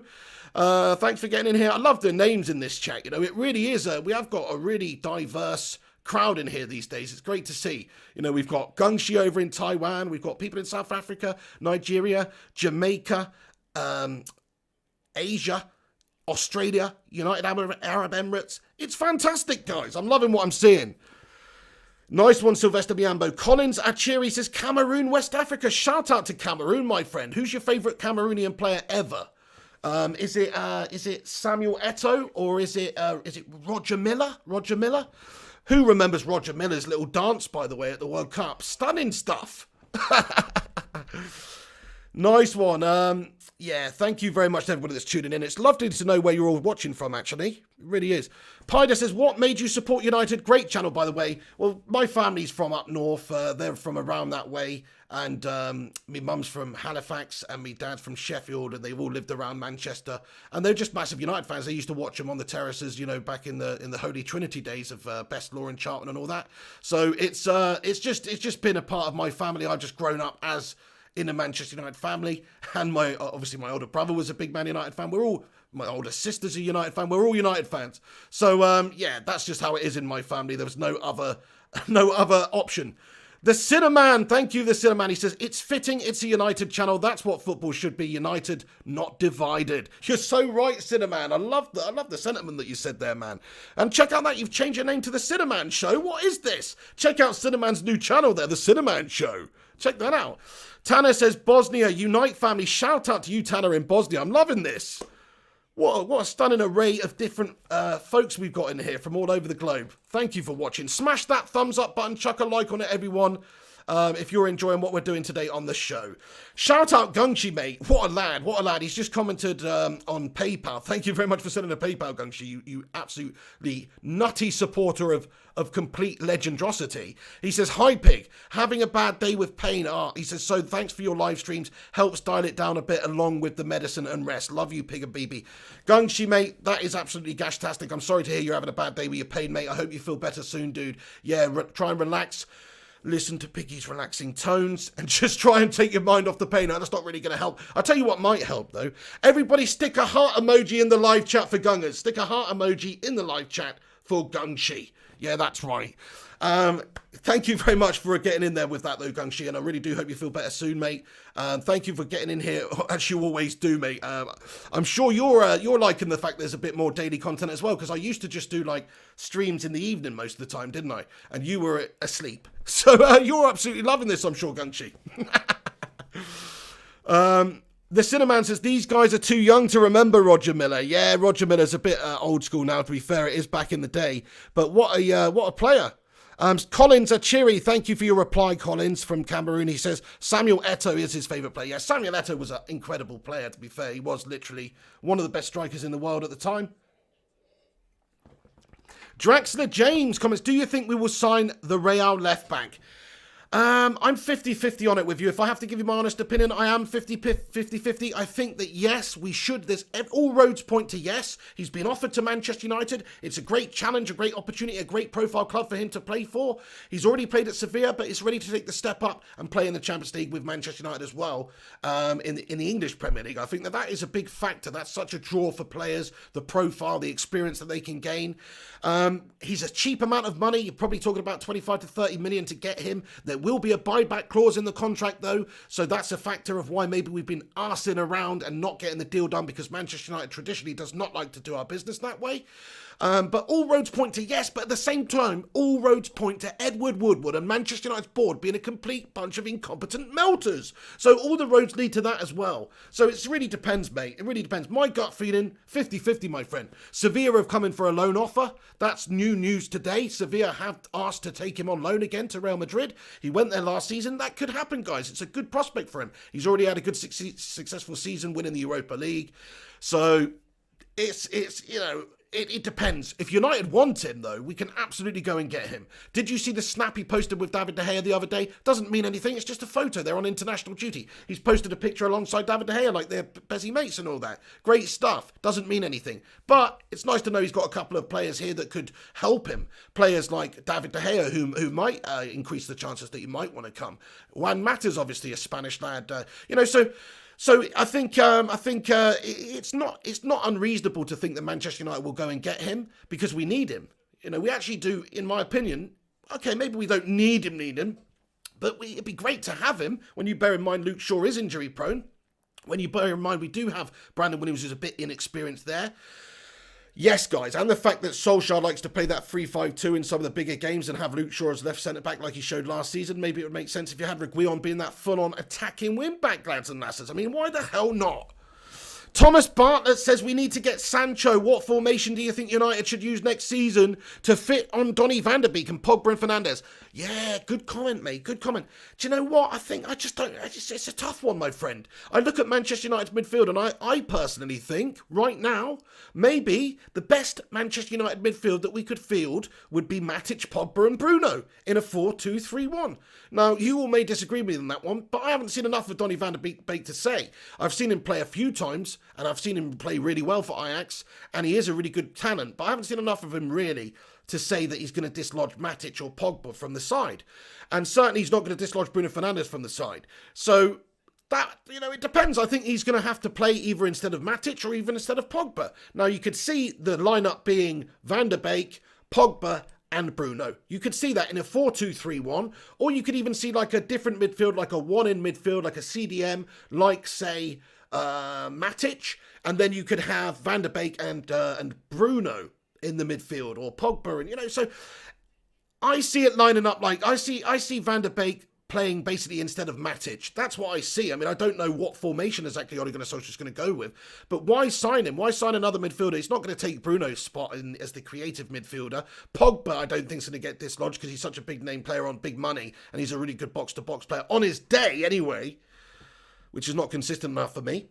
So that's what I'm talking about, lads and lads. I just think that it's a good midfield now. We've got a lot of options. I still think Matic is the best option because I like that defensive midfielder who's really good. Donny can tackle, Donny can challenge, Donny's a decent defender, but Matic is a specialist in that area. He always has been. He's a specialist defensive midfielder. He's the only real one we've got. And that is an area Manchester United should be looking to strengthen as well. Do us a favour, there's nearly 300 of you legends tuning in. Smash a thumbs up on this video, lads and lasses, if you have not done so already. That will help this out a lot. Thank you guys for getting here. Primrose says, oh, Mrs. P, Cake Bandit, Lucky Ducky, love roast lamb. I'm having smoked brisket, barbecue beans, and preserved tomatoes with sugar on. Dude, that sounds tasty, my friend. That does sound tasty. I don't even really know what a brisket is, but it sounds tasty. Great to have you lads and lasses in here today, honestly. Thanks for stopping by and getting involved with your thoughts and opinions. How long have I been rambling for now? Yeah, I mean, I'll stick around for a little bit longer, probably about 20 minutes, guys. I try to keep these shows to around about 90 minutes. Because that gives me a good chance to talk about all the topics that we've got on the table and also interact a lot with you bloody lads and lasses. Okay, great stuff. Here we go. So yeah, let's take a look. I'm just look at this article that's just popped up on the Daily Express here. I don't read any of these rags, but it's just happened to pop up. Jadon Sancho to Man United. Ed Woodward tipped to take transfer action. Oh, okay then. Yeah, fair enough. So yeah, Ed Woodward tipped to take transfer action. Of course he's tipped to take transfer action. We have to take transfer action. Have you seen the monstrosity of a transfer window we've had so far? Of course we have to take bloody transfer action, for Pete's sake. So what a non-article that is from the Express. That's what I mean. You see, there's a good reason people come to this channel, to get their information, because there's no freaking bollocks. You know what I mean? We tell you the latest happenings. We don't say, yeah, this is all done. We don't say we've had a secret private meeting with Edward Wood, the potato head, who's told us that he's going to get the deal back with Sancho on. You know, it's bullshit. Anyway.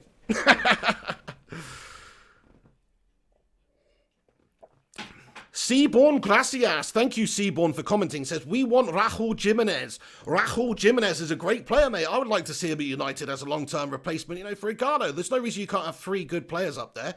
And Reguilon's obviously only here until January and he's getting on. So he's not really a long-term solution for Manchester United, whereas Raúl Jimenez could be a good solution for Manchester United. We've got Tony Martial up there. I still want to see him given that main number 9 role. I thought he'd come on really well towards the end of the season and scored a good bunch of really good quality goals, and he ran the show in a bunch of games. I love Anthony Martial. I'd like to see him progress. He's got to start hitting that 25 goal a season mark at number 9 now, though, this season. But if not, you know, you've got Mason Greenwood to come in there. You've got Aguilan till January. But it makes a lot of sense to get another forward as well when Aguilan leaves, like Raúl Jimenez. And I think Wolves are being linked with a striker. Matty Rush, you can let everyone know in the comment section. I've forgotten who it is now and what it's about. But there's a little bit of a link with Wolves, obviously signing a player. And Raúl Jimenez is a player that Manchester United have had on the radar. There's another team that Manchester United should go and plunder. Like, why the bloody hell have Manchester United not got any power anymore to get deals done from the teams like Wolves? Well, I'll tell you why. It's because the Premier League's a more level playing field now because of the fee structure. Obviously, everybody gets hundreds of millions of money from TV deals right at the start of the campaign.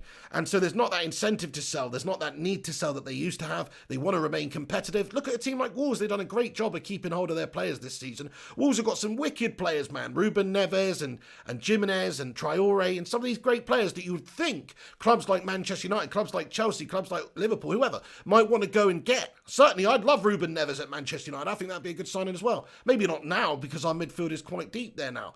But yeah, I still think he'd be a great player at the right age. Then you've got Jimenez, you know, you've got Traore, these sorts of guys. I mean, if there was no Jadon Sancho action, I know people don't like Traore as a long-term option because we're looking at the top tier upper echelon. But the stats don't lie. He's very effective in the Premier League last season for Wolves, Traore. Very effective down that right wing. So there's an option there. It's like we have lost all that ability to get these players in because we no longer have that spending power. We're hindered by the Glazers.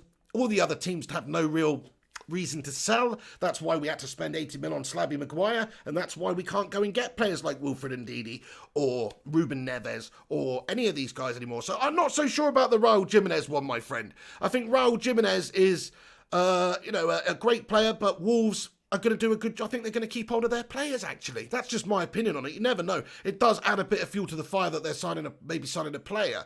But I just don't see United making strides for players we're not already linked with right now. Maybe we'll be surprised. Maybe something will turn up. But we're being linked with a few players. Sancho, Upper Meccano, sort of not really, that heavily a link at all, really. Badia Shields completely cooled off. Reguilon is a player that obviously is one of the hottest links right now.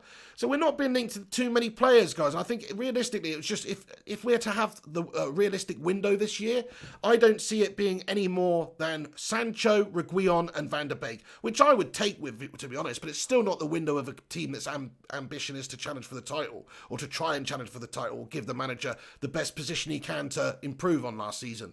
We all know we've got those issues at the back, so we needed a centre-back in this window, which isn't seemingly materialising. I'm sick and tired of it, my friends, but that's how it is.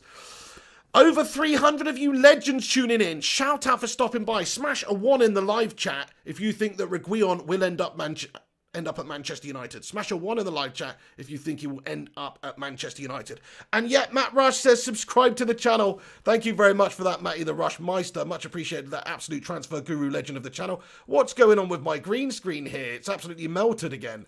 Yeah, I've got green screen issues. I need one that's greener. But anyway, that's fine. That's fixed it. So shout out to you all for stopping by. We're going to have a little bit of a Q&A now, everyone. So get your thoughts and opinions in. Do Alk says, hey Pig, please try to add Skype calls for the fans in your live show if you can. Yes, mate, this is 100% on the agenda. What I'm going to do is almost like a 606 call-in show.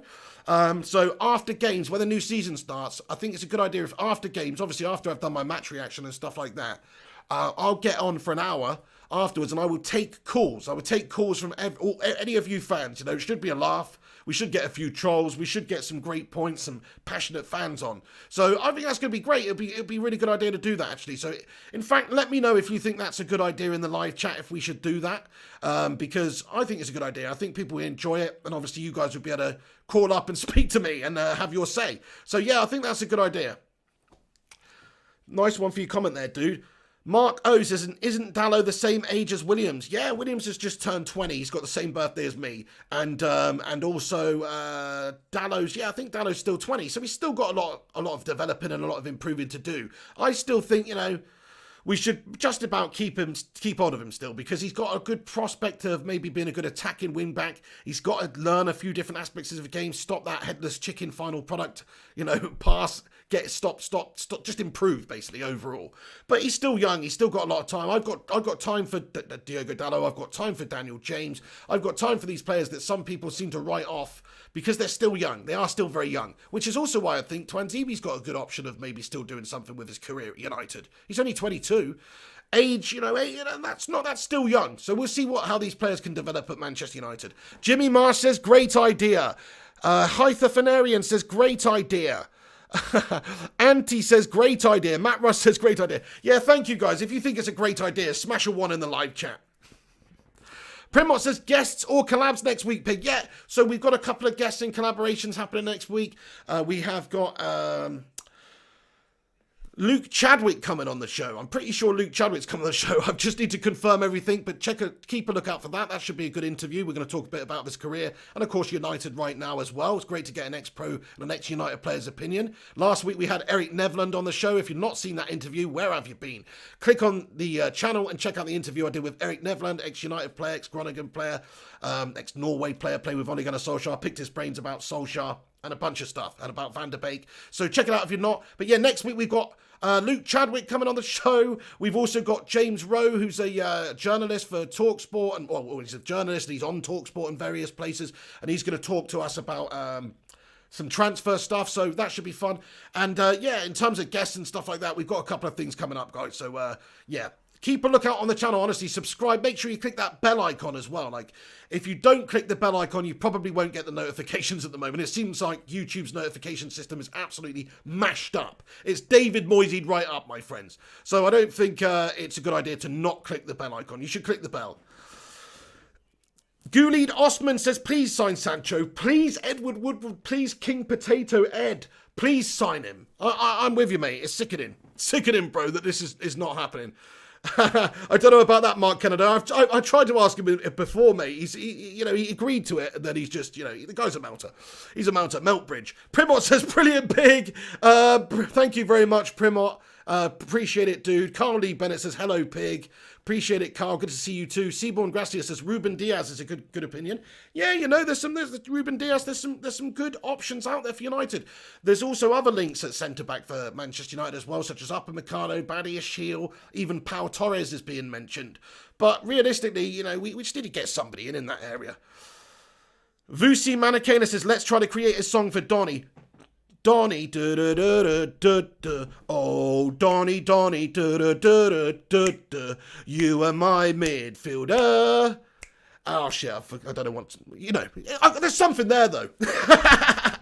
There's something there, guys. There's something there. Yeah, no, I think, and they called it Donny van der Beek. Or there's the Robin van Persie one, which I happened to find the other day, which just so happened to fit. Oh, Donny van der Beek. Oh, Donny van der Beek. Come on. Oh, Donny van der Beek. Oh, Donny van der Beek. It sort of works, but not really. It's a little bit shit. Plus, it's Robin van Persie's chant. You can't do that. But he is Dutch. Nice one. Joshua Commander says Woodward isn't serious. He's a serious idiot. He's a serious idiot, Joshua Commander. So he's serious in one way. He's a serious melt job. Joe S says we should support our young players and be realistic in our expectations. Far too much was expected of Dan James. Development and improvement take time and consistency is difficult if abused. Hey, so right. What a great comment there from Joe S. You're spot on. Like, Dan James had do you know what? First 2 months of Manchester United's Premier League campaign, Dan James was the best player for Manchester United along with Aaron Wan-Bissaka. The two new young boy signers. I'm not lying. Anybody might think that that's bullshit if you did. But if you watch the season this year, Dan James was the best player for the first 2 months. So he deserves a lot of credit. He scored a bunch of goals. He was impressive. And he was doing it all on the back of his father passing away. Like, he's been dealing with some stuff, you know. So Dan James deserves time. He deserves credit.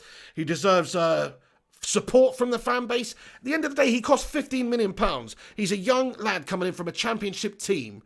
What were we expecting from Dan James? He's still got a lot of developing to do. The fact is he's rapid as anything. He's an impact sub at best for me, but that's still great. We need a squad rotation player. We need a backup winger. We need somebody who can come on and tear teams apart at the end with raw pace.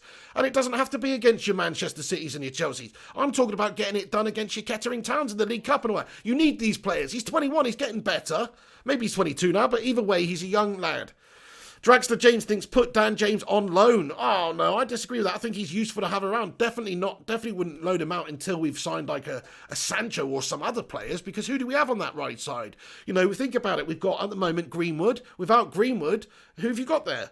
Lingard, Pereira, Mata, and James. I'd rather have James because of his pace, and I like that about a winger, to be honest. But yeah, it depends how you want to look at it, to be fair. I mean, what do you guys think? Have a vote in the live chat then. Do you think Daniel James is good enough for Manchester United? If you do think he's good enough, or think we should give him time at least and keep him, smash a 1 in the live chat. Smash a 1 in the live chat, guys. Yeah, that's not bad, G-Wolf. Song from Come On Eileen. Come on, Donny. Go, come on, Donny. Can you see this? He does everything. That's not terrible. Joshua Commander, he says, Dan James have more room for improvement. Absolutely. This kid is young. He's only getting better. He's literally 21, 22. He come up from the championship, 50 million quid. People ask too much from Daniel James, man. Give him time to develop. Give him time to be a backup. That's what he come in for. He wasn't supposed to have that mantle of being that proper first team player for us at the start of the season, but he took that well and did really well at the start of the season. He was poor towards the end of the season though, but he's a young lad. He shouldn't have had that pressure on him to begin with, of having to be that main player performing on the right wing for Manchester United anyway, guys. Thank you, Taron George. He says, it's the first time visiting your channel. I hope you're enjoying the video, mate. Get your thoughts and opinions in. We'll stick around for another sort of 10 minutes. I'm just doing a transfer video, which I do daily every afternoon and most evenings as well if there's news and stuff like that. So thank you for getting in here. You might want to go back and watch the start of the video if you want more information, but I'll do a little summary at the end. But shout out to you. If you are new to the channel, like Taron, do us a favour and smash that subscribe button. You know it makes sense. Zed Pedro comments, no football intelligence intelligence, and he's the same age as Rashford. Well, in terms of intelligence, I have to agree with you. Like, he doesn't have that vision. He doesn't have that final product. How many times does he run himself into a corner? He's got too much pace for his own good in a way. He is pacey and he does get past defenders, but his final product hasn't been sensational. So I agree with you, but for the first 2 months at United in his Premier League campaign, he certainly showed a lot of qualities. So it's not like he hasn't got any. I think he will. It's just maybe he was completely out of form and out of sorts. And I don't know. Maybe he isn't as good as we thought he was in that first couple of months. But he's still got age on his side and he can still develop and improve and get a lot better. So I wouldn't be too concerned about Dan James right now. He's going to play a backup role at the club. That's all he was really brought in for and intended for, I think. I think it's just the fact we're so light. Alexis Sanchez went out on loan. We were so light in that area that he became the dependable one. And this is pre-Greenwood breaking in, really. Like, obviously, Greenwood burst on the scene. So now we've got Greenwood in the right-wing position. So, to me, Daniel James is only ever going to be that backup. Jamie Loki Jones says, it's Bake, not Beak. Yeah, I know, I've had a mare with that one. I keep calling him Van der Beek. It's Van der Beek. I get it. I understand. It's spelled B-E-E-K. What do you expect me to do? I'm an English ignorant Philistine, my friend. That's what we do over here, okay? No, honestly, though, you're right. I'm going to try and call him Donny Van der Beek from now. I'm just going to call him Donny, actually. Matt Rush says, we have smashed 199 likes on the live stream. Shout out to all you heroes who are in here and who have hit the like button. If you haven't done so, please do hit that like button. Let's see if we can smash 200 likes on the show. Simon Cowie, thank you for reminding me, Simon Cowie, mate. I almost left here without saying that. I'm just going to read you on. Thank you, Simon Cowie. He says, Pig, Man United got Reading or Luton in the Carabao Cup third round. Thank you so much, Simon Cowie. Yeah, I had that information ready before the show and I haven't told you it. So if you want to know who Manchester United have got in the third round of the League Cup or the Carabao Cup, it is Reading or Luton, my friends. There you go. Breaking news, Reading or Luton in the third round of the Carabao Cup, my friends. Johannes Booger says, where do you stand on Ollie? Okay, well, everyone knows on this channel who's been here for a while that I have always been Ollie in. I've never been Ollie out. I have been previous managers out before because I've just not believed in what they're doing at the football club. And I've had my say and I always will give you my honest opinion on it. But Solskjaer, I'm Ollie in. I'm as Ollie in as I ever have been about a manager ever since Alex Ferguson. Honestly, because I'm buying into what he's doing at the football club. I'm buying into the progression that he's got of the players and his coaching style and getting the best out of players like Luke Shaw and Martial and Matic and these guys he's had a great effect on. I'm liking what I'm seeing out there in terms of the style. It's not where we want it to be yet, but in some games we're playing some great football and scoring some wicked goals. So I'm happy with the progression that's taking place out there in the direction we're going in. What I'm obviously not happy about is the lack of movement in the transfer window. That's nothing really to do with Ole Gunnar Solskjaer. But but you know, his signings up to this point have also been brilliant. Like, you can't fault the signings he's actually overseen and the players he's got rid of. He's done a brilliant job. Getting Alexis Sanchez off to Inter's a masterstroke. And getting Maguire in and, of course, Aaron Wan-Bissaka and Bruno Fernandes. These signings, great signings Ole Gunnar Solskjaer's made. They're all brilliant signings for now and the future. So I've got no issue with what he's done at the football club whatsoever. I think there was no way he could have finished third this season. At the start of last season, I was thinking we were going to finish fifth. My prediction was fifth, based on the squad, because I believe we had the fifth best squad in the league. Now, Bruno came in January, Igalo came in January, and that gave us a lift, and all of a sudden we had that creative spark in midfield, and that was a big difference. But players like Rashford at the start of the season were insanely good. You know, Ollie did really, really well with a lot of the players this season. So I think every single aspect of Ole Gunnar Solskjaer's management so far has been satisfactory, if not better than that. Yes, it was disappointing to go out to Chelsea in the FA Cup and Sevilla in the Europa League. You know, piss poor. It's not good, but every manager has bad games. Every manager has disappointments. Even the great Sir Alex Ferguson had a lot of bad results and got dumped out of cups at, you know, unexpected times and things like that. It happens to the very best managers ever. Considering he is green in management, he's fresh to the game. He's only managed Cardiff and Molde, and it didn't work well at Cardiff. He's done an amazing job. He's learning on the job here. But what I like about Solskjaer, he is Manchester United through and through. He loves the club. He's, of course, one of the greatest players to play for the football club. People say, oh, he was, you know, a super sub. Look at his stats and assists. Look at his assists and goals. It's crazy. He still holds up to this day. He's still in the top 10 for assists for Man United in the Premier League ever. So, you know, in that era, he was obviously a great talent for us, and I think as a manager he can go on and be that new, you know, long-term manager for us. I truly believe that. I think he's done such good things in a short time, whilst having the Glazers as owners, which doesn't make it easy. It's not easy. It's not, you know, Sir Alex Ferguson had to deal with them at the end. But back in the day, you know, we had Gill and these guys. It was just an easier situation for Fergie at the club. And pre-Glazers, United had their pick of the bunch of players. United could go out there and get Berbatov from Tottenham. Imagine getting Tottenham's best player now. Imagine getting Harry Kane from Tottenham. That's not going to happen, is it? But Ferguson could go and get Berbatov from Tottenham or Carrick from Tottenham.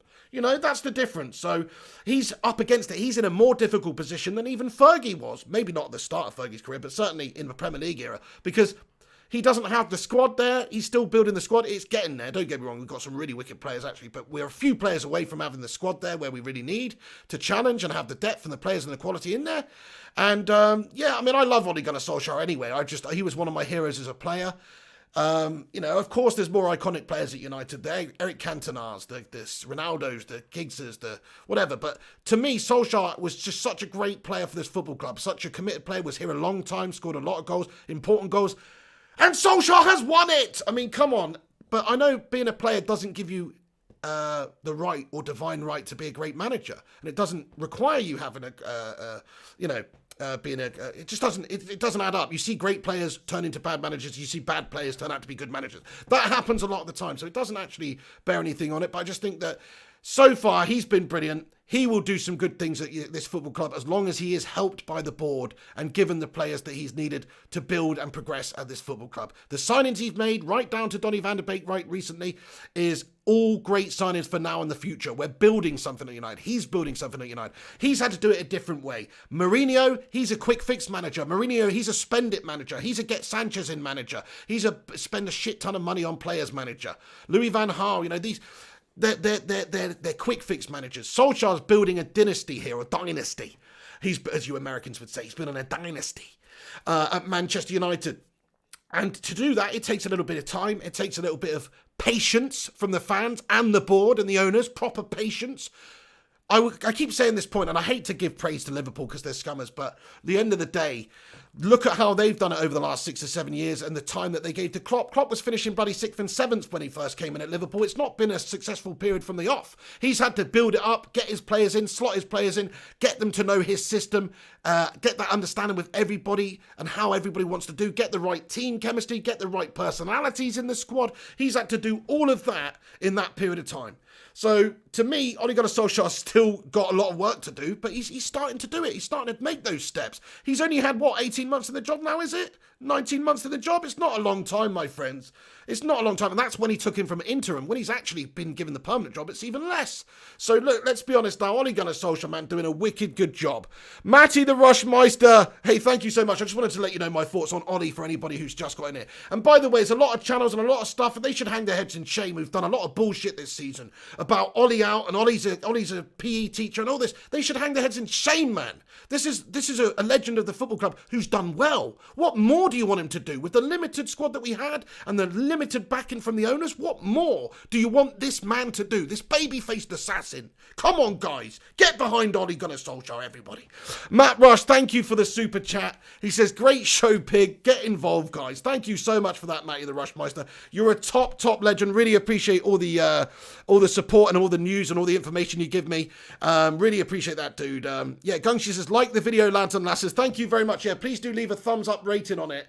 If you have not done so already, that will help this stream out massively and help us compete with some of the aforementioned meltier channels. So please do hit that like button, leave a cheeky little thumbs up rating on it if you haven't already, and also subscribe to the channel if you haven't already. Hit that subscribe button. Get involved. There should be a show coming later tonight, around about 9:30, talking about all the transfers, if there's any news that goes on between now and then. If not, I might do a gaming stream or something like that. So keep a lookout for that on the channel and also the gaming channel. There's a link in the description. If you click the link, Flying Pig Gaming is the name of the channel. I do FIFA videos and a bit of GTA, but mostly FIFA. I'm going to be getting bang on FIFA 21. So make sure you subscribe to Flying Pig Gaming as well. There's a link in the description. Also, we've got a news website, lads and lasses, Manchester United news source, flyingpigunited.com. So make sure you check that out as well if you want to read your news rather than listen to me give it you like this. Also, you know, the social media accounts, Mr. Flying Pig HD on Twitter. Also, Flying Pig United is the account's Twitter, is this channel's Twitter, and also Instagram and Facebook is Flying Pig United. So there you go, lads and lasses. There's all the stuff. Thank you, everyone. Graham Boilia, thank you for getting in here. Pida says, love the praise you give Solskjaer. I'm a Norwegian Sunderland fan, but follow Ollie's journey. Fun to see what other fans think about him. Yeah, he's done a great job, mate. He's done a great job. You know, and most people who are not complete sensationalist twats understand that he's done a good job at Manchester United. You know, like I said, I had Eric Nevland on, a fellow Norwegianer, the other day, speaking to me on the channel. Top lad, played with Ole Gunnar Solskjaer. He said that at the time he wasn't really sure that Ole Gunnar Solskjaer, he didn't see any necessary characteristics that made him think Ole would be a great coach. But he thinks he is doing a great job at Manchester United. He thinks he's, all things considered, he's doing an excellent job. And he said himself, United were boring before. He said United are boring before Solskjaer. Mourinho, it's boring. You know, whereas Solskjaer's got him in playing some good stuff. So if Eric Nevland's saying that, I'm bloody listening to him because he knows a lot more about it than most people do anyway. And he's you know, he said in regards to the centre-back position that we need to get a centre-back in. So he's aware, everyone's aware, that we have a situation at United where we don't have all the tools to do the job. So considering he's got us third and got us to a multitude of semi-finals last season is absolutely mangasmic and mesmeric, my friends. Right, okay. Joshua Commander says Sancho signing is a crap. I don't know if you mean he would be a crap signing or not, but I think he'd be pretty good. Goody says Edward would please sign Sancho. I agree. Let's see if we can get him in. It's a joke we haven't got him already. Thomas Bartlett says Annie knows the club. Thank you very much, Thomas Bartlett. You're so right. Ollie knows this club like the back of his hand, and he got that baptism as fire of being the manager under Sir Alex Ferguson. Like, he doesn't get any better than that, having that sort of influence, and he's being helped by Sir Alex Ferguson. I think Sir Alex Ferguson probably helps him more than he would anybody else because it's Ole Gunnar. It's Ole Gunnar. So to have that mentorship, to have that from Sir Alex Ferguson, I think is helping him. It's helping him.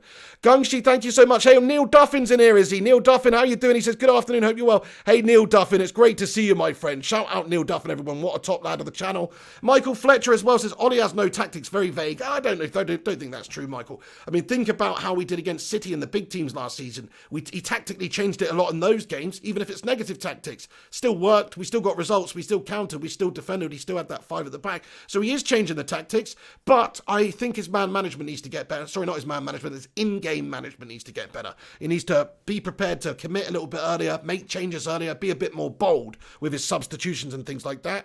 But thank you for commenting, Michael. Thomas Bartlett says, who do you think we will get relegated from the Premier League this season? I don't really care. I just hope it's Leeds. It took you 30 years, those Gum Scousers comments. Pay the money. Absolutely. Oh, sorry. Michael says I was replying to someone in the comments. Oh, no worries, Michael. It's hard for me to differentiate, mate. Daniel Thomas says, do you think if we get Reguilon, Shaw play centre-back? Yes, I do sometimes in big games like when Solskjaer wants to play 3 at the back. I do think Luke Shaw will probably play as the left-sided centre-back, and I do think Reguilon will probably be the favoured left wing-back over Brandon Williams. Davey Fisher, shout out to you, my friend. He says, I still don't know style of play against the lesser teams. We did struggle before Bruno Fernandes came in, and we did have a little bit of a peter off towards the end of the season. But actually, after lockdown for a few months, there was some serious style against the lesser teams. There was attacking intent and real style from us. Not over the course of the season, I'll admit, but in that period after lockdown. Right then, guys, I think I'm going to mess this up. I think I'm going to end this video is what I meant to say. But thank you so much to every single one of you that's tuned in today. I really appreciate it. Please do hit that like button and get involved on the... Crikey, we've gone over 90 minutes. That's mental. Chatting COD for 90 minutes. What a channel. What a day. What a stream. Thank you everyone for watching. Over 300 of you legends. Please do us a favour and hit that like button before you go. Subscribe to the channel if you're new to the channel. Thank you very much. Graham Boilia, Neil Duffin. He says, Ollie needs the backing, glazers and wooden head. Get your finger out. Otherwise... yeah, I agree with you, Neil Duffin. We need to definitely get their fingers out of those bloody plies. He says, otherwise we'll never attract top talent. Yeah, I agree with you, mate. Thank you, Shresh Banerjee, who says, great show. Jack Kernock, thank you, says, bye, pig, much love. Shout out, Jack Kernock. Simon Cowie, you absolute legend. He says, the Ollie Out Brigade are fake Muppets, pig. Absolutely, it's just sensationalist crap to get clicks. As if Ole Gunnar Solskjaer loses the first 2 games of the season, they'll be bang on it again. You know it. It's just for clicks. It's bullshit. Goonie Osman says, Ed Wood, please sign Sancho. Daniel Thomas says, do you think we will get Sancho? I'm kind of not feeling it. 50-50, my friend. Mark Vu, thank you. Thomas Bartlett, let's just give everyone a shout out. Vusi Macanela, Fingers 998, thank you, my friend. Michael Fletcher, Neil Duffin, Primot, Mrs. P. Cake Bandit, Davey Fisher, Chris Skinner, Shresh Banerjee, Stephen United, Johannes Bugger, Mark Vu, Collins Achiri, Indefortu, James, Abba Latif Sharif, Neil Duffin, Ablatif Sharif again, Marco, Alzaki Andriza, Nazi Beats, and everyone else. Thanks for watching. Stay classy. I'm going to end this video now, but please do us a favour, smash that like button, subscribe if you're new, click the bell icon to be notified when we go live. I'll keep you up to date with all the breaking United news. Put it that way. If you want transfer news, if you want Manchester United news, this is the place to get it, my friends. Smash that subscribe button. I'll see you soon. Thank you, Navi, Mrs. P, G Wolf, Vusu, Joshua Commander, Mark Vu, Stephen United, Daniel Thomas. This is the big. I'm out of here.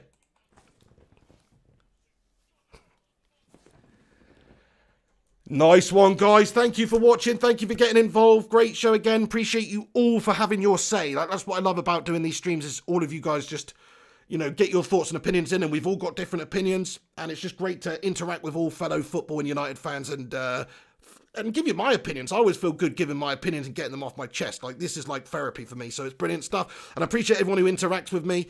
Also, this is the Patreon credits, just to say thank you to all the legends that support this channel on Patreon. We need to add Hayden Alessandro and First Class Gamer, and I'm going to do that today. But seriously though, thank you so much to everyone that supports this show on Patreon or by being a tier 2 channel member. They also appear on this list, or just all the channel members and everyone who watches this show. You know, it's free obviously, but if you do want to support, there you can that way. Thank you for watching. Check out the website too, flyingpigunited.com. I will see you on the next one. P. Roberto, Daniel Thomas, Mrs. P, Matt Rush, Marco, Primo, Abalatif Sharif, Mrs. P, Michael Fletcher, all the legends in here at the end. Have a wicked day. See you later. This is the pig.